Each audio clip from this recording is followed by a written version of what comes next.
നിലമ്പൂർ ഇലക്ഷനാണ്. ആർക്കൊപ്പമാണ് അതുള്ള നിലപാട് ചേട്ടൻ പറയാം.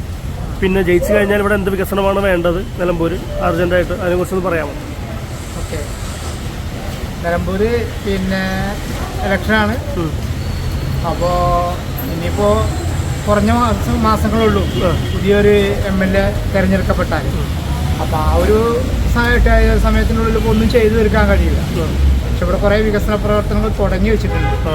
നിലമ്പൂർ ബൈപ്പാസ് ആണെങ്കിലും റോഡുകളാണെങ്കിലും പാലങ്ങളാണെങ്കിലും സ്കൂളുകളാണെങ്കിലും അതൊക്കെ ഒരു തുടർച്ച ചെയ്യണമെന്നുണ്ടെങ്കിൽ ഇപ്പോൾ നിലവിലുള്ള ഇടതുപക്ഷ ഗവൺമെൻറ്റിൻ്റെ MLA തന്നെ തുടർന്ന് വന്നാലാണ് ആ വികസന പ്രവർത്തനങ്ങളൊക്കെ ഒരു തുടർച്ച ഉണ്ടാകുന്നത്. ഇടതുപക്ഷത്തിൻ്റെ ഗവൺമെൻറ്റിന് ശക്തി വരണമെങ്കിൽ പ്രതിപക്ഷത്തിരിക്കുന്ന ഒരു MLA കൊണ്ട് പോയിട്ട് കാര്യമില്ല. അപ്പോൾ ഭരണപക്ഷത്തിരിക്കുന്ന ഒരു MLA വരണമെന്നാണ് ആഗ്രഹിക്കുന്നത്.